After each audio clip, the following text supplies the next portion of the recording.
News টুডেতে আপনাদেরকে স্বাগত। আমি রিক দেখে নিচ্ছি এই মুহূর্তের বিশেষ খবর। জলপাইগুড়িতে ঘূর্ণিঝড়ে লন্ডভন্ড সেখানকার এলাকা, তড়িঘড়ি এলাকা পরিদর্শনে মুখ্যমন্ত্রী। দুর্গতদের পাশে থাকার আশ্বাস দিলেন মুখ্যমন্ত্রী। ঘূর্ণিঝড়ে লন্ডভন্ড জলপাইগুড়ি বিস্তীর্ণ এলাকা, মুহূর্তের ঝড়ে কার্যত সবকিছুই শেষ। 5 জনের মৃত্যু হয়েছে বলে জানা গিয়েছে। বহু গাছ উপড়ে পড়েছে, ক্ষতিগ্রস্ত হয়েছে একাধিক বাড়ি। দিশেহারা পরিস্থিতি জলপাইগুড়ির ময়নাগুড়ি বিস্তীর্ণ এলাকার। দ্রুত পদক্ষেপের নির্দেশ দিয়েছেন মুখ্যমন্ত্রী মমতা বন্দ্যোপাধ্যায়। প্রশাসনিক সূত্রে খবর, রবিবার বিকেলের ঝড়ে ক্ষতিগ্রস্ত হয়েছে জলপাইগুড়ি শহর, ধূপগুড়ি, ময়নাগুড়ি। উত্তরবঙ্গে আগামী 2-3 দিন বজ্রবিদ্যুৎ সহ বৃষ্টি হবে বলে পূর্বাভাস আগেই দিয়েছিল আবহাওয়া দফতর। সেই মতো উত্তরবঙ্গের একাধিক জেলায় রবিবার বৃষ্টি হয়। বিকেল নাগাদ জলপাইগুড়ি জেলার একাধিক জায়গায় শুরু হয় ঝড়। কিছুক্ষণের মধ্যেই ঝড়ে লন্ডভন্ড হয়ে যায় বিস্তীর্ণ এলাকা। কোচবিহার এবং আলিপুরের কিছু এলাকাও ক্ষতিগ্রস্ত হয়েছে ঝড়ে। আর দুর্যোগের খবর পেয়ে রাতেই জলপাইগুড়িতে ছুটে যান রাজ্যের মুখ্যমন্ত্রী মমতা বন্দ্যোপাধ্যায়। দেখা করেন নিহতের পরিবারের সঙ্গে। তিনি বলেন, ক্ষতি কোচবিহারেও হয়েছে, আলিপুরদুয়ারেও হয়েছে, কিন্তু জলপাইগুড়ির ক্ষতিটা হলেও 5 জন মারা গিয়েছেন। রাজ্য সরকার সম্পূর্ণ পাশে আছে। আমরা এখন ডাইরেক্ট জলপাইগুড়ি সদরে যাব, কারণ আমি দেখলাম যে ভয়াবহ ঝড়টা এসেছিল খুব ক্ষণিকের জন্য। ক্ষতি কুচবিহারেও হয়েছে, আলিপুরদুয়ারেও হয়েছে, কিন্তু জলপাইগুড়ির ক্ষতিটা 5 জন মারা গেছে। একটি বাচ্চাকে নিয়ে আসা হচ্ছে রাত্রে নেউটিয়া হসপিটালে, আর একজনকে নর্থ বেঙ্গল মেডিকেল কলেজে শিফট করা হচ্ছে। ওটা অভিষেক কাল আসবে, বিকালে দেখে নেবে। আমি এখন জলপাইগুড়ি সদরে যাচ্ছি। রাজ্য সরকার কতটা পাশে থাকবে? সম্পূর্ণ পাশে আছে। এখন যেহেতু এমসিসি কোর্ট চলছে, অ্যাডমিনিস্ট্রেশন দায়িত্ব নিয়ে যা যা করার সব করবে। আহতদের উদ্ধার করে প্রথমে ময়নাগুড়ি হাসপাতালে প্রাথমিক চিকিৎসা করা হয়, পরে জলপাইগুড়ি এবং উত্তরবঙ্গ মেডিকেল কলেজে পাঠানো হয়। বিপর্যস্ত এলাকা রবিবার গভীর রাত পর্যন্ত সরেজমিনে পর্যবেক্ষণ করেছিলেন মুখ্যমন্ত্রী মমতা বন্দ্যোপাধ্যায়। সোমবার সকালে ক্ষতিগ্রস্ত এলাকা পরিদর্শন করেছেন রাজ্যপাল সিবি আনন্দ বোসও। ঘটনায় শোক প্রকাশ করেছেন প্রধানমন্ত্রীও। বিজেপি নেতা কর্মীদের বিপর্যয় বিধ্বস্তদের পাশে দাঁড়ানোর আর্জি জানিয়েছেন তিনি। High News Network. জলপাইগুড়ি দুর্ঘটনায় রাতেই ঘটনাস্থলে পৌঁছেছিলেন মুখ্যমন্ত্রী। তা নিয়ে কটাক্ষ করলেন বিরোধী দলনেতা শুভেন্দু অধিকারী। তার মন্তব্য, মাঝরাতে কি কাজ, এত তড়িঘড়ির কি ছিল হাসপাতাল পরিদর্শনের? মৃতদের পরিবারের সঙ্গে তো সকালে দেখা করা যেত, সবই ভোটের জন্য। देखिए, जो काम इनिशियली किया एनडीआरएफ ने किया, बाकी काम धीरे धीरे हो रहा है।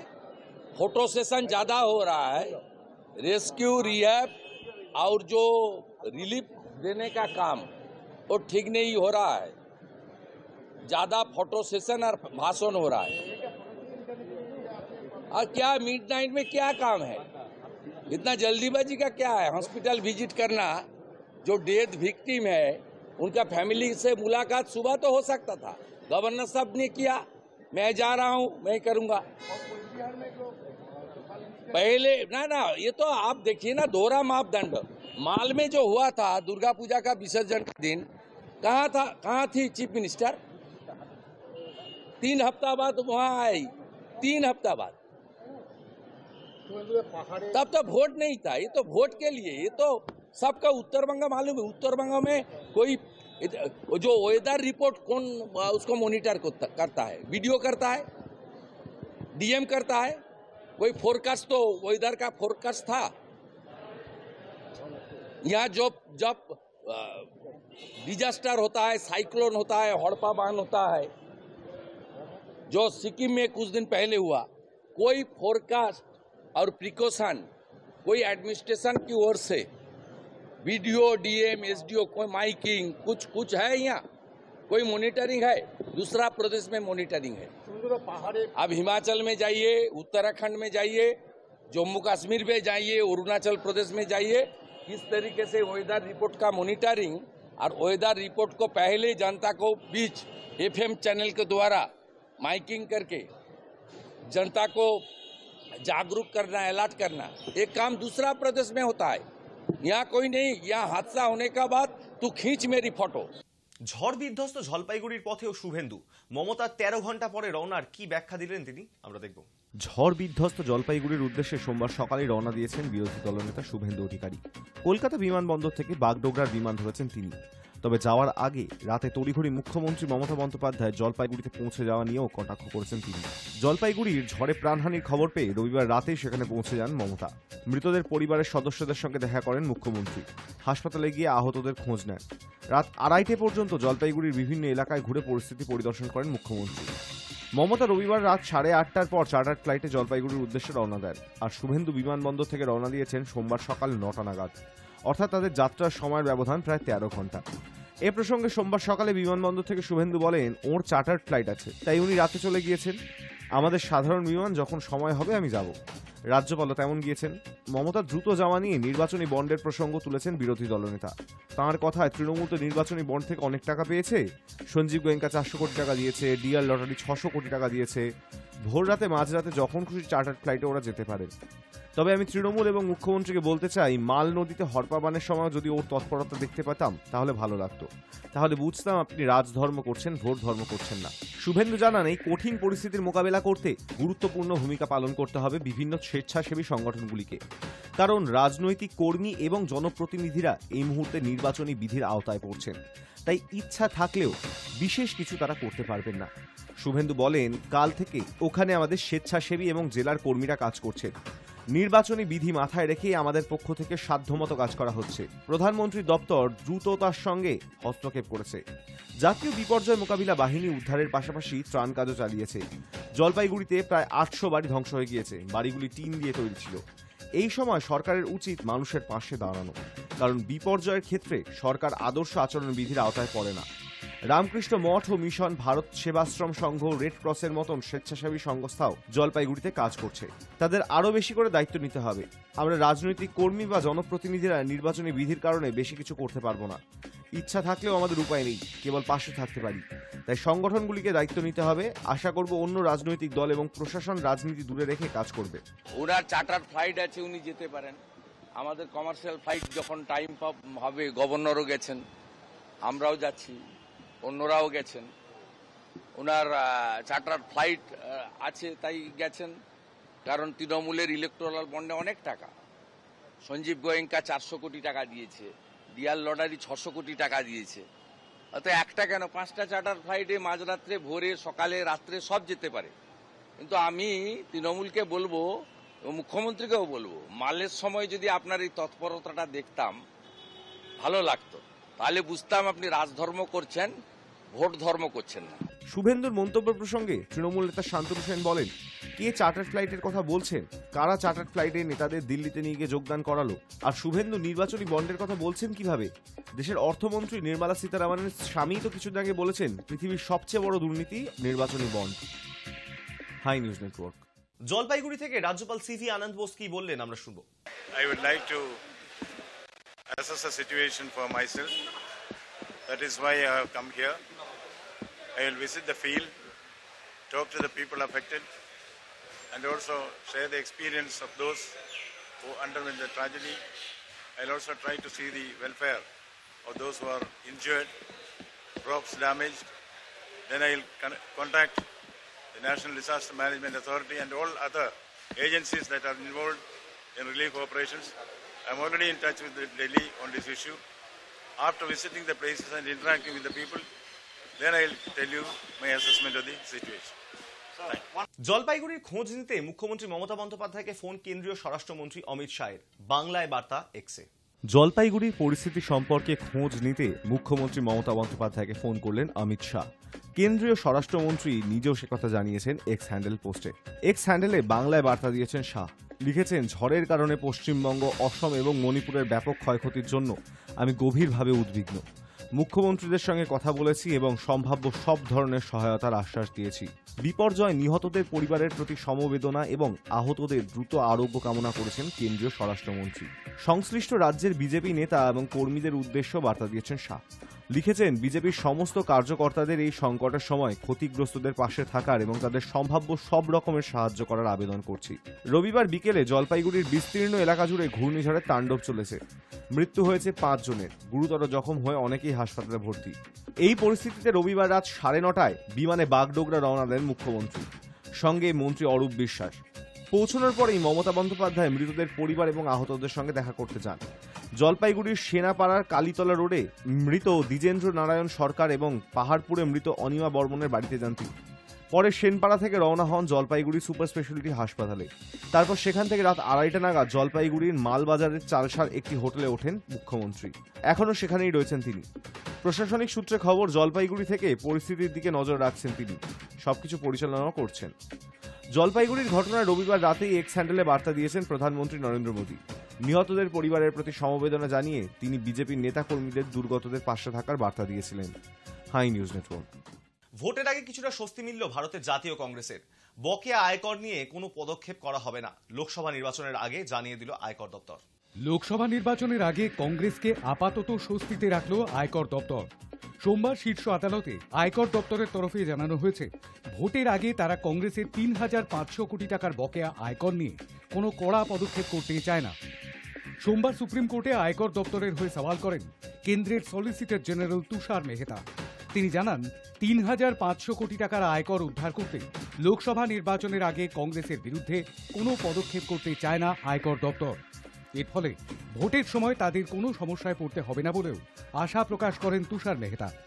সলিসিটর জেনারেলের কথায় 2024 সালে কংগ্রেসকে 20% আয়কর দেওয়ার সুযোগ দেওয়া হয়েছিল। তারপর 135 কোটি টাকা উদ্ধার হয়, পরে 1,700 কোটি টাকা চাওয়া হয়। এখন গোটা বিষয়টি নির্বাচনের পরবর্তী সময়ের জন্য তোলা রইল। ততক্ষণ পর্যন্ত আমরা কোনো পদক্ষেপ করব না। বকেয়া আয়কর বাবদ তাদের কাছ থেকে 3,567 কোটি টাকা চাওয়া হয়েছে, এমনটা জানিয়ে সুপ্রিম কোর্টের দ্বারস্থ হয়েছিল জাতীয় কংগ্রেস। কেন্দ্রের শাসক দল বিজেপির বিরুদ্ধে কর সন্ত্রাস চালানোর অভিযোগ তুলেছিল বিরোধী কংগ্রেস। কংগ্রেসের আরও অভিযোগ ছিল যে ভোটের আগে প্রচারে বাধা দেওয়ার জন্যই অর্থনৈতিকভাবে তাদের দুর্বল করার চেষ্টা হচ্ছে। নির্বাচনের আগে সব দলের জন্য সমান সুযোগ সুবিধার বিষয়টি নিশ্চিত করতে জাতীয় নির্বাচন কমিশনেরও দ্বারস্থ হয়েছিল তারা। সোমবার শুনানির জন্য বিষয়টি শীর্ষ আদালতের বিচারপতি বি.ভি. নাগারত্নের বেঞ্চে ওঠে। কংগ্রেসের হয়ে সওয়াল করেন আইনজীবী অভিষেক মনু সিংভি। তিনি সুপ্রিম কোর্টে সওয়াল করে জানান, কেন্দ্র ইতিমধ্যেই সম্পত্তি বাজেয়াপ্ত করে বকেয়া কর বাবদ 135 কোটি টাকা নিয়েছে। তারপরেই তিনি বলেন, আমরা কোনো লাভজনক সংস্থা নই, আমরা একটি রাজনৈতিক দল। শুক্রবারই 1,800 কোটি টাকা চেয়ে আয়কর দপ্তর নোটিশ পাঠিয়েছিল কংগ্রেসকে। 24 ঘন্টা কাটতে না কাটতেই কংগ্রেস আরও 2টি নোটিশ পায়। অন্তত এমনই দাবি করেন কংগ্রেস নেতা জয়রাম রমেশ। শুক্রবার বকেয়া কর, তার সুদ এবং জরিমানার অঙ্ক মিলিয়ে 1,823 কোটি টাকা কংগ্রেসের থেকে চাওয়া হয় বলে জানা গিয়েছে। আয়কর আইনের 13-র 1 ধারা লঙ্ঘনের প্রমাণ মেলার পরেই পদক্ষেপ করা হয়। গত 13ই মার্চ আয়কর আপিল ট্রাইব্যুনালের নির্দেশের বিরুদ্ধে কংগ্রেসের আবেদন দিল্লি হাইকোর্ট খারিজ করে দেওয়ার পরে ধারাবাহিকভাবে পদক্ষেপ শুরু করে আয়কর দপ্তর। বৃহস্পতিবার 2017-18 অর্থবর্ষের কর পুনর্মূল্যায়নের বিরুদ্ধে কংগ্রেসের একটি নতুন আবেদন দিল্লি হাইকোর্ট খারিজ করে দিয়েছিল। বিষয়টি 2017 সাল থেকে 2021 সাল পর্যন্ত কর সংক্রান্ত। কিন্তু গত 13ই মার্চ বিচারপতি যশবন্ত বর্মার বেঞ্চ সেই আবেদন প্রত্যাখ্যান করে। এর আগে হিসাবের গরমিলের অভিযোগে কংগ্রেসের ব্যাংক অ্যাকাউন্ট ফ্রিজ করে 135 কোটি টাকা জরিমানা এবং সুদ বাবদ কেটে নেওয়া হয় বলে অভিযোগ। লোকসভা ভোটের ফল প্রকাশ হচ্ছে 4 জুন, আর এই মামলার পরবর্তী শুনানি 24 জুলাই। অর্থাৎ ততদিন পর্যন্ত স্বস্তিতে থাকলো কংগ্রেসও। High News network. মার্কিন যুক্তরাষ্ট্রের মাটিতে বিজেপির সমর্থনে স্লোগান শোনা যাচ্ছে, নরেন্দ্র মোদীর সমর্থনে স্লোগানও। মেরিল্যান্ড ও আটল্যান্ডে দেখা গেল এমন ছবি।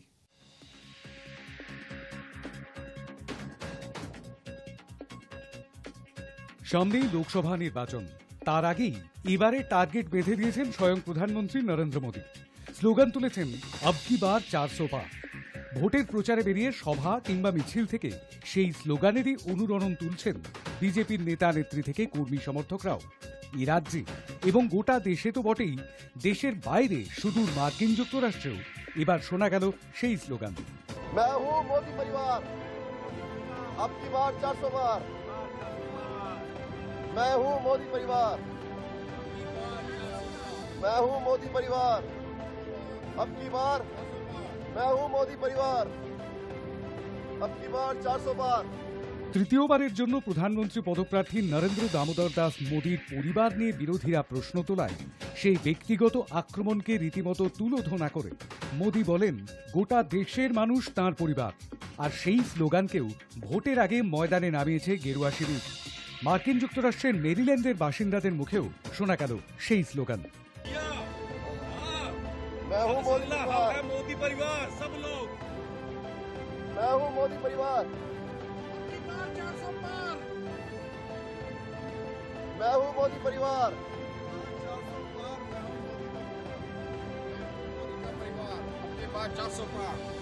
मैं हूं मोदी परिवार, अब की बार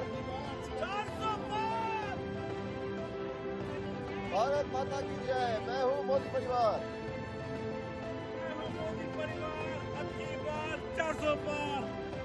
मैं हूं मोदी परिवार, अब की बार। মার্চের শেষ দিন 31 তারিখ আমেরিকার মেরিল্যান্ডে আয়োজন করা হয়েছিল একটি কার র্যালি। সেখানকার শিখ, বাঙালি থেকে রাজস্থানের প্রবাসী মানুষের মুখে শোনা গেল নরেন্দ্র মোদী ও বিজেপির সমর্থনে স্লোগান। পাশাপাশি আটলান্টাতেও আয়োজন করা হয়েছিল কার র্যালি। প্রায় 150টি গাড়ি অংশ নিয়েছিল এই যাত্রায়। দেশের সর্ববৃহৎ রাজনৈতিক দল বিজেপির কোনো শাখা নেই মার্কিন যুক্তরাষ্ট্রে, কিন্তু সেখানকার ভারতীয় প্রবাসী নাগরিকদের একাংশের এই আবেগ ছুঁয়ে যাচ্ছে এদেশের গেরুয়া নেতৃত্ব থেকে সমর্থকদের। ব্যুরো ইনপুটের সঙ্গে শান্তম চক্রবর্তীর রিপোর্ট, হাই নিউজ নেটওয়ার্ক। সন্দেশখালীর শাহজাহানকে হেফাজতে নিতে আদালতে ইডি বিকেল 4টের মধ্যে হাজির করানোর নির্দেশ দিয়েছে আদালত। সন্দেশখালীর বেতাজ বাদশা শাহজাহান শেখকে নিজেদের হেফাজতে নিতে তৎপর ইডি। সোমবার এ ব্যাপারে কলকাতায় আদালতে দ্বারস্থ হয়েছেন তারা। আদালত সূত্রের খবর, সোমবার বিকেল 4টের মধ্যে শাহজাহানকে আদালতে হাজির করানোর নির্দেশ দেওয়া হয়েছে। সংশ্লিষ্ট কর্তৃপক্ষকে নির্দেশ, এই বিষয়টি যাতে জেল কর্তৃপক্ষকে জানিয়ে দেওয়া হয় এবং জেল কর্তৃপক্ষ যাতে শাহজাহানকে নির্ধারিত সময়ের মধ্যে আদালতে হাজির করতে পারে। ইতিমধ্যেই সিবিআই বসিরহাট সংশোধনাগারে থাকা শাহজাহানকে গ্রেপ্তার দেখিয়েছে ইডি। সোমবার আদালতে ইডি দাবি করেছে, কিছু নথি দেখিয়ে জেরা করার সময় তদন্তকারীদের বিভ্রাট করার চেষ্টা করছেন শাহজাহান, প্রশ্ন এড়িয়ে গিয়েছেন। এছাড়া তদন্তে বেশ কয়েকটি নতুন নাম উঠে এসেছে। এই পরিস্থিতিতে শাহজাহানকে হেফাজতে নিয়ে জেরা না করা হলে যাদের নাম উঠে এসেছে তারা পালিয়ে যেতে পারেন বা নাগালের বাইরে চলে যেতে পারেন বলে আশঙ্কা করা হচ্ছে ইডির তরফে। শাহজাহানের বিরুদ্ধে ইডির তরফে দুটি ইসিআইআর রয়েছে, একটি রেশন বন্টন দুর্নীতি আর একটি বেআইনিভাবে জমি দখল ও মাছ চাষ। এমনকি আমদানি রপ্তানির মাধ্যমে বিদেশে কোটি কোটি টাকা বেআইনি লেনদেনের মামলাও রয়েছে। গত শুক্রবার সিবিআইয়ের হেফাজত থেকে শাহজাহানকে জেল হেফাজতে পাঠানো হয়েছিল। শনিবার সকালে বসিরহাট আদালতে বেআইনিভাবে জমি দখল এবং মাছ আমদানি রপ্তানি ব্যবসায় মামলায় শাহজাহানকে সংশোধনাগারে গিয়ে জেরা করার আবেদন করেন ইডি আইনজীবীরা। আদালত ওই আবেদন মঞ্জুর করেন। এরপরই শনিবার দুপুর থেকে বিকেল পর্যন্ত শাহজাহানকে সংশোধনাগারে গিয়ে জেরা করেন ইডি তদন্তকারীরা। তদন্তকারীদের দাবি, বেআইনিভাবে জমি দখল এবং রেশন বন্টন দুর্নীতির মামলায় কোটি কোটি কালো টাকা বিদেশে পাচার এবং বেআইনিভাবে সম্পত্তি কেনা এবং ব্যবসায় বিনিয়োগ করা হয়েছিল। দুটি ক্ষেত্রে শাহজাহানের জড়িত থাকার যথেষ্ট তথ্য প্রমাণ রয়েছে বলে দাবি করেন তদন্তকারীদের একাংশ। High News network. এপ্রিল মাসের প্রথম দিন সোমবার 2024-25 আর্থিক অর্থবর্ষের প্রথম দিনই বাড়ছে অত্যাবশ্যক ওষুধের দাম। এপ্রিল মাসের প্রথম দিন সোমবার 2024-25 আর্থিক বর্ষের প্রথম দিন থেকেই বাড়ছে অত্যাবশ্যক ওষুধের দাম। হোলসেল প্রাইসের ইন্ডেক্সের বৃদ্ধির সঙ্গে তাল মিলিয়ে কেন্দ্রীয় রসায়ন এবং সারমন্ত্রক ওষুধের দামেই নতুন ঊর্ধ্বসীমা বসিয়েছে। তার ফলেই সামান্য হলেও মানুষের রোজকার প্রয়োজনীয় ওষুধের দাম বাড়ছে বলেই মত বিশেষজ্ঞদের। 2013 সালের ড্রাগ প্রাইস কন্ট্রোল অর্ডার মোতাবেক ন্যাশনাল ফার্মাসিউটিক্যাল প্রাইসিং অথরিটি বিজ্ঞপ্তি জারি করে জানিয়েছেন, steroid, antibiotic, pain killer, vitamin, রক্তচাপ, সুগার, কোলেস্টেরল এবং জ্বর, সর্দির কাশির মতো প্রায় 800 ওষুধের দাম বাড়ানো হচ্ছে। তবে বিগত বছরের তুলনায় এবারে দাম বৃদ্ধি খুবই কম বলে মত বিশেষজ্ঞদের। এবারে একেবারে নগণ্য হারে দাম বৃদ্ধির ফলে আমজনতার পকেটে তেমন চাপ পড়বে না বলে কেন্দ্রীয় স্বাস্থ্য কর্তারা দাবি করলেও সংশয়ে পড়েছেন নিত্য অত্যাবশ্যকীয় ওষুধ ব্যবহারকারীরা। কারণ বহু দরিদ্র মানুষকে প্রত্যেক দিনই রক্তচাপ বা সুগারের ওষুধ খেতে হয়। তাদের কাছে সামান্য বৃদ্ধি অনেক বড় চিন্তার কারণ বলে জানাচ্ছেন চিকিৎসকদের একাংশ। তবে কেন্দ্রের তরফে দাবি করা হয়েছে উচ্চ রক্তচাপ এবং ডায়াবেটিসের 69টি ওষুধের দাম নিয়ন্ত্রণের উদ্দেশ্যেই নতুন করে ঊর্ধ্বসীমা স্থির করা হয়েছে। High News network. 2024-25 আর্থিক অর্থবর্ষের প্রথম দিন থেকেই বাড়ছে অত্যাবশ্যক ওষুধের দাম। সেই পরিপ্রেক্ষিতে অধীর রঞ্জন চৌধুরীর কি বক্তব্য আমরা শুনবো। ভারতবর্ষের এই যে সরকার, এই সরকারের আমলে ভারতবর্ষের দারিদ্রতা বাড়ছে, গরিবি বাড়ছে, অভাব বাড়ছে, অনটন বাড়ছে। ভারতবর্ষের সরকারের বড় বড় দাবি আছে, আমরা এই করেছি তাই করেছি, কিন্তু আজ পৃথিবীতে 127টা দেশের মধ্যে ক্ষুধার তালিকায় আমাদের স্থান 111 নম্বরে।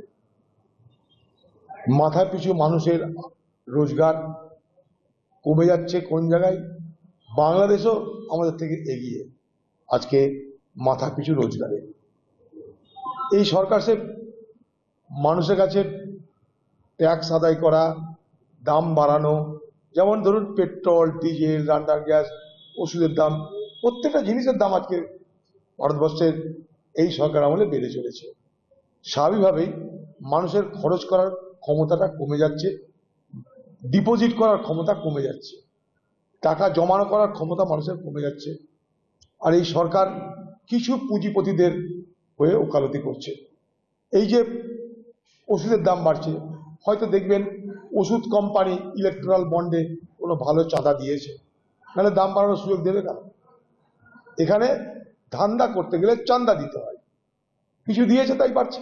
অরবিন্দ কেজরিওয়ালকে 14 দিনের জন্য তিহারে পাঠালো আদালত। চাইলেন গীতা, রামায়ণ ও প্রধানমন্ত্রীদের সম্পর্কে বই। ইডি হেফাজত শেষে সোমবারই দিল্লির মুখ্যমন্ত্রী তথা আম আদমি পার্টির প্রধান অরবিন্দ কেজরিওয়ালকে আদালতে হাজির করানো হয়। তবে নিজেদের হেফাজতে নেওয়ার জন্য আবেদন করেনি ইডি। আদালতে জেল হেফাজতের আর্জি জানিয়েছিল তারা। আদালত সেই আবেদন মঞ্জুর করে। আগামী 15 এপ্রিল পর্যন্ত জেল হেফাজতের নির্দেশ দিয়েছে আদালত। সোমবার কেজরিওয়ালকে যখন আদালতে আনা হয় তখন সাংবাদিকদের একাধিক প্রশ্নে তিনি শুধু বলেন, প্রধানমন্ত্রী যা করছেন তা দেশের জন্য ভালো নয়। 2 দফায় তাকে ইডি হেফাজতের নির্দেশ দিয়েছিল দিল্লির রাউস অ্যাভিনিউ আদালতে। সোমবারই সেই হেফাজতের মেয়াদ শেষ হয়। আদালতে উপস্থিত ছিলেন কেজরিওয়ালের স্ত্রী সুনিতা। তাছাড়াও এসেছিলেন দিল্লির 2 মন্ত্রী আতিশি মার্লেনা এবং সৌরভ ভারদ্বাজ। আদালতে ইডির তরফে জানানো হয় তদন্তে সহযোগিতা করছেন না কেজরিওয়াল, অনেক প্রশ্নের উত্তর এড়িয়ে যাচ্ছেন, এমনকি তার মোবাইলের পাসওয়ার্ড দিতে অস্বীকার করেছেন তিনি। সেই সঙ্গে ইডি আরও জানায় কেজরিওয়ালের শারীরিক অবস্থার কথা মাথায় রেখেই তার স্বাস্থ্য পরীক্ষা করা হয়েছে, প্রয়োজনীয় ওষুধ সরবরাহ করা হয়েছে বলে দাবি ইডির তরফে। অন্যদিকে কেজরিওয়ালকে জেলে বই নিয়ে যাওয়ার অনুমতি দেওয়া হোক তা জানিয়ে আদালতে আবেদন করেন তার আইনজীবী। জেলে 3টি বই নিয়ে যেতে চান দিল্লির মুখ্যমন্ত্রী। সেই বইগুলি হল ভগবদ গীতা, রামায়ণ এবং সাংবাদিক নীরজ চৌধুরীর লেখা প্রধানমন্ত্রীদের সম্পর্কে একটি বই। কেজরিওয়ালের গ্রেপ্তারি বেআইনি বলে প্রথম থেকে দাবি করছে আপ। একই কথা শোনা গিয়েছে দিল্লির মুখ্যমন্ত্রীর গলাতেও। তার অভিযোগ এটা একটা দুর্নীতি। এতে ইডির 2টি উদ্দেশ্য, 1 আপকে ভেঙে দেওয়া, 2 আড়ালে তোলাবাজের চক্র চালানো। আবগারি দুর্নীতি মামলায় গত 21শে মার্চ কেজরিকে গ্রেপ্তার করেছে কেন্দ্রীয় সংস্থা। এর আগে মামলায় জিজ্ঞাসাবাদের জন্য কেজরিকে 9 বার সমন পাঠানো হয়েছিল, কিন্তু তিনি প্রতিবারই হাজিরা এড়িয়েছেন। গত 21শে মার্চ ছিল নবমবারের হাজিরার দিন। ইডি দপ্তরে না গিয়ে কেজরি সেই দিনও গিয়েছিলেন হাইকোর্টে। রক্ষা কবচের আবেদন জানিয়েছিলেন, কিন্তু তা খারিজ হয়ে যায়। তারপর ওই দিন রাতেই দিল্লির মুখ্যমন্ত্রীর বাসভবনে পৌঁছে যান কেন্দ্রীয় সংস্থার আধিকারিকেরা। ঘণ্টা 2 তল্লাশির পর তাকে গ্রেপ্তার করা হয়। কেজরি প্রথম মুখ্যমন্ত্রী যিনি পদে থাকাকালীন গ্রেপ্তার হয়েছেন। তার গ্রেপ্তারির পর দিল্লির শাসক দল আপের তরফে জানিয়ে দেওয়া হয়েছে, গ্রেপ্তার হলেও কেজরি পদত্যাগ করছেন না, তিনি হেফাজত থেকেই মুখ্যমন্ত্রী হিসেবে দায়িত্ব সামলাবেন। সেই মোতাবেক ইডি হেফাজত থেকেই দিল্লির মন্ত্রীদের বিভিন্ন নির্দেশ দিতে দেখা গিয়েছে কেজরিকে। গ্রেপ্তারির পর কেজরি অবশ্য বলেছিলেন, আমি জেলে থাকি বা জেলের বাইরে থাকি, আমার হৃদয় সবসময় দেশের জন্য নিয়োজিত। তবে আদালতে ইডি বারবার দাবি করেছিল আবগারি মামলার মূল চক্রীদের মধ্যে কেজরি অন্যতম। তার বিরুদ্ধে প্রমাণও মিলেছে। সোমবারও একই দাবি জানায় ইডি। High News network. মুখ্যমন্ত্রীকে নিয়ে মন্তব্যে নির্বাচনী বিধি লঙ্ঘিত, দিলীপকে সতর্ক করে নোটিশ পাঠালো কমিশন। মুখ্যমন্ত্রী মমতা বন্দ্যোপাধ্যায়কে নিয়ে বিজেপির প্রাক্তন রাজ্য সভাপতি দিলীপ ঘোষের মন্তব্যে নির্বাচনী বিধিভঙ্গ হয়েছে। এই কথা মেনে নিয়ে বর্ধমান দুর্গাপুর কেন্দ্রের বিজেপি প্রার্থী দিলীপকে সতর্ক করে নোটিশ দিল নির্বাচন কমিশন। মঙ্গলবার দিলীপ মুখ্যমন্ত্রী সম্পর্কে বলেছিলেন, বিহার ইউপি থেকে দিদি গোয়াতে গিয়ে বলেন গোয়ার মেয়ে, ত্রিপুরাতে গিয়ে বলেন ত্রিপুরার মেয়ে। এরপরে তিনি মমতার উদ্দেশ্যে কুরুচিকর ব্যক্তিগত আক্রমণ করেন বলে অভিযোগ। বাংলা নিজের ভাইপোকে চায়, বিহার ইউপি থেকে দিদি গিয়ে গোয়াতে বলেন আমি গোয়ার মেয়ে, ত্রিপুরা আমি ত্রিপুরার মেয়ে, মানে বাপ তো ঠিক করুন, যাত্রার মেয়ে হওয়া ঠিক নয়। মমতাকে নিয়ে দিলীপের মন্তব্যের প্রতিবাদে নির্বাচন কমিশনের দ্বারস্থ হয় তৃণমূল। নির্বাচন কমিশনের কলকাতা দপ্তরে গিয়ে দিলীপের বিরুদ্ধে নালিশ ঠুকে আসে তৃণমূলের 10 সদস্যের প্রতিনিধি দল। মমতা বন্দ্যোপাধ্যায়কে আক্রমণ তো করছেনই, সামগ্রিকভাবে মহিলাদেরও আক্রমণ করছেন, এবং এটা উনি একটা স্বভাবে দাঁড় করিয়ে দিয়েছে। তো আমরা চিফ ইলেকটোরাল অফিসারের কাছে বললাম যে এটা যে উনি করেছেন, উনি কিন্তু সম্পূর্ণভাবে এমসিসির গাইডলাইনটাও কিন্তু ভায়োলেশন হয়েছে। পানিশমেন্ট, একটা স্ট্রং স্টেপ নিতে হবে পানিশমেন্ট এই ধরনের কথাবার্তা বলা থেকে, যে উনি কিভাবে বিরত আপনারা করবেন ওনাকে, সেটা আপনারা দেখবেন। এটা কিন্তু ছোটখাটো ব্যাপার নয়। বলেছেন যে তৃণমূল সবসময় মহিলা কার্ড খেলে। এই যে মহিলা কার্ড, এটা দিলীপ ঘোষের মাথায় ঢুকবে না যে দিলীপ ঘোষ বা বিজেপি অত্যন্ত পরিমাণে মিসোজিনিস্ট। তারা প্রধানত একটি নারী বিদ্বেষী দল।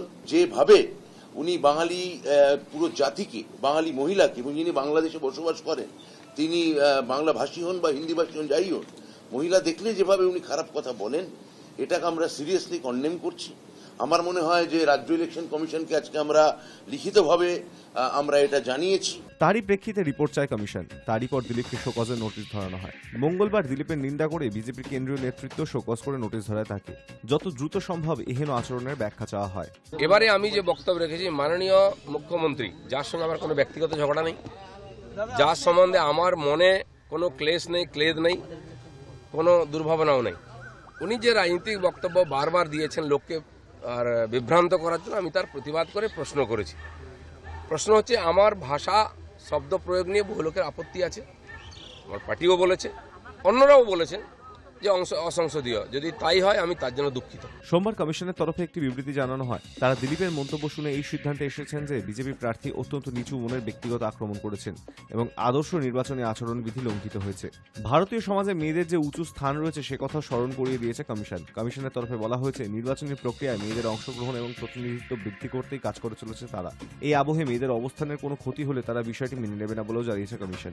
দিলীপের উদ্দেশ্যে কমিশনের বার্তা, আদর্শ আচরণবিধি চলার সময় তিনি যেন সতর্ক থাকেন। অন্যদিকে হিমাচল প্রদেশের মান্ডি কেন্দ্রের বিজেপি প্রার্থী তথা অভিনেত্রী কঙ্গনা রানাওয়াত সম্পর্কে আপত্তিকর মন্তব্য করায় অভিযুক্ত কংগ্রেস নেত্রী সুপ্রিয়া শ্রীনাথকেও সোমবার সতর্ক করেছে নির্বাচন কমিশন। High News Network. বিজেপির ভোট বিজ্ঞাপনে নারীদের অপমান করা হয়েছে, অভিযোগ তুলে কমিশনারের দ্বারস্থ মহিলা সংগঠন। লোকসভা নির্বাচনে বিজেপি বিরোধী জোট ইন্ডিয়াকে কটাক্ষ করে তৈরি করা বিজ্ঞাপন নিয়ে বিপাকে পড়ল পদ্ম শিবির। দেশের 4টি মহিলা সংগঠন বিজেপির একটি বিজ্ঞাপনী প্রচারকে অবিলম্বে প্রত্যাহারের দাবি জানিয়ে নির্বাচন কমিশনের দ্বারস্থ হল। তাদের দাবি, এই বিজ্ঞাপন তৈরি করে নারীকে অপমান করেছে বিজেপি, সেই সঙ্গে বিবাহ নামক প্রতিষ্ঠানকে অবমাননা করা হয়েছে। লোকসভা নির্বাচনের প্রচারে প্রধানমন্ত্রী নরেন্দ্র মোদী সহ বিজেপির একাধিক নেতানেত্রীকে বারবার দেশের নারী শক্তির কথা বলতে শোনা যাচ্ছে। এমন আবহে নিজেদের তৈরি বিজ্ঞাপন এই অস্বস্তি বৃদ্ধি করল বিজেপি শিবির। এই বিজ্ঞাপন নিয়ে ইতিমধ্যে বিরোধীরা সরব হতে শুরু করেছে। এবার অভিযোগ জমা পড়ল কমিশনের কাছে। কমিশনের কাছে বিজ্ঞাপন নিয়ে অভিযোগ জানায় দেশের 4টি মহিলা সংগঠন। কমিশনকে তারা জানিয়েছে, ওই বিজ্ঞাপন বিজেপিকে তুলে নিতে হবে, পাশাপাশি এমন বিজ্ঞাপন তৈরি করে প্রচার করার জন্য ক্ষমাও চাইতে হবে তাদের। সেই সঙ্গে এহেন প্রচার রুখতে দেশের সকল মহিলাকে একজোট হয়ে এগিয়ে আসার আহ্বান জানানো হয়েছে। সংগঠনগুলির দাবি, এই বিজ্ঞাপন থেকে স্পষ্ট যে বিজেপি কতটা নারী বিরোধী মানসিকতা পোষণ করেন। যে বিজ্ঞাপনী প্রচারকে নিয়ে বিতর্ক, তা গত মঙ্গলবার সমাজ মাধ্যমে পোস্ট করে বিজেপি। 2 মিনিট 23 সেকেন্ডের এই ভিডিওতে দেখা গিয়েছে পাত্রপক্ষ পাত্রী দেখতে গিয়েছেন। সেখানে পাত্র ছাড়াও রয়েছেন তার অন্যান্য আত্মীয়রা। বিজ্ঞাপনে পাত্র হিসেবে যাকে দেখানো হয়েছে তাকে রাহুল গান্ধী হিসেবে চিহ্নিত অসুবিধা হয় না। এছাড়াও লালু প্রসাদ যাদব, তেজস্বী যাদব, অরবিন্দ কেজরিওয়াল, সোনিয়া গান্ধী, মমতা বন্দ্যোপাধ্যায় সহ একাধিক বিরোধী নেতানেত্রীকে দেখানো হয়েছে ভিডিওতে। ভিডিও শুরুতেই দেখানো হয়েছে রাহুলের ভূমিকায় যিনি অভিনয় করছেন তিনি তার আত্মীয়দের সঙ্গে পাত্রীর পরিচয় করিয়ে দিচ্ছেন। সেই সময় তাকে বলতে শোনা যায়, আমরা সকলেই ভাগ বাটোয়ারা করে খাই। তারপরে শুরু হয় পাত্র এবং তাদের আত্মীয়দের মধ্যে ঝামেলা। কে পাত্র হবে তাই নিয়ে চলে বচসা। শেষ পর্যন্ত কেউই কোনো সিদ্ধান্ততে পৌঁছতে পারে না। ভিডিও শেষে ভয়েস ওভারে শোনা যায়, আপনারা কি ভাবছেন যারা পাত্র ঠিক করতে পারেন না তারা কিভাবে দেশের প্রধানমন্ত্রী ঠিক করবেন? এই বিজ্ঞাপন নিয়েই আপত্তি তোলেন বিরোধীরা। তাদের কথায়, এহেন বিজ্ঞাপনে নারীকে পণ্য হিসেবে দেখানো হয়েছে, যা নারীদের অপমান। এই বিজ্ঞাপন প্রচার করে বিজেপি তাদের রক্ষণশীল মানসিকতার পরিচয় দিয়েছে। সেই বিজ্ঞাপন নিয়ে আপত্তি তুলে এবার অভিযোগ জমা পড়ল। High News network.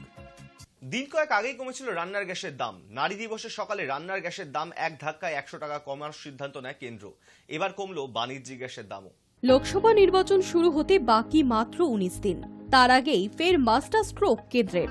সোমবার এক ধাক্কায় 30 টাকা কমল গ্যাসের দাম। প্রতি সিলিন্ডারে দাম কমেছে 30.50 টাকা। এপ্রিল মাসের প্রথম দিন থেকেই কার্যকর হবে বাণিজ্যিক সিলিন্ডারের নয়া মূল্য। 19 কেজি বাণিজ্যিক গ্যাস এবং 5 কেজির ফ্রি ট্রেড এলপিজি সিলিন্ডারের দাম কমানো হয়েছে। দেশের তেল বিপণন সংস্থাগুলি বাণিজ্যিক এবং এফটিএল গ্যাসের মূল্য হ্রাসের কথা জানিয়েছে। সংবাদ সংস্থা এএনআই এর তথ্য অনুযায়ী 19 কেজির বাণিজ্যিক গ্যাসের দাম সিলিন্ডার প্রতি 30.50 করে টাকা কমানো হয়েছে। এছাড়া 5 কেজির এফটিএল সিলিন্ডারের দামও আগের থেকে প্রায় 7.5 টাকা কমানো হয়েছে। দাম কমার ফলে কলকাতায় এখন 19 কেজি বাণিজ্যিক গ্যাসের একটি সিলিন্ডারের দাম 1879 টাকা, যা মার্চেও ছিল 1911 টাকা। শেষবার বাণিজ্যিক গ্যাসের দাম কমেছিল গত জানুয়ারি মাসে, 39.50 টাকা দাম কমানো হয়েছিল। তারপর ফেব্রুয়ারি এবং মার্চ মাসে পরপর দুবার বাণিজ্যিক গ্যাসের 19 কেজি সিলিন্ডারের দাম বাড়িয়ে দেওয়া হয়। মার্চেই গ্যাসের দাম 25 টাকা বৃদ্ধি করা হয়েছিল। তারপর আবারও 1 এপ্রিল দাম কমল। ভারত পেট্রোলিয়াম, হিন্দুস্তান পেট্রোলিয়ামের মতো রাষ্ট্রীয় তৈল সংস্থাগুলি প্রত্যেক মাসের প্রথম দিন আন্তর্জাতিক বাজারের সঙ্গে হিসেব করে দেশে গ্যাসের দাম কমায় বা বৃদ্ধি করে থাকে। আন্তর্জাতিক বাজারে গ্যাসের দাম প্রযুক্ত করের পরিমাণ, যোগান এবং চাহিদার ভারসাম্যের উপর গ্যাসের দামের হ্রাস বৃদ্ধি নির্ভর করে থাকে। দেশের বিভিন্ন হোটেল, রেস্তোরাঁ এবং অন্যান্য বাণিজ্যিক প্রতিষ্ঠানে বাণিজ্যিক গ্যাস ব্যবহার করা হয়। ফলে বাণিজ্যিক গ্যাসের দামের হ্রাস বৃদ্ধিতে সরাসরি মধ্যবিত্তের হিসেবে প্রভাব না পড়লেও হোটেল, রেস্তোরাঁর খাবারের দামে হেরফের হতে পারে। High News Network. News Today এখন এই পর্যন্তই। দেখতে থাকুন হাই নিউজ, নির্ভীক, নিরপেক্ষ।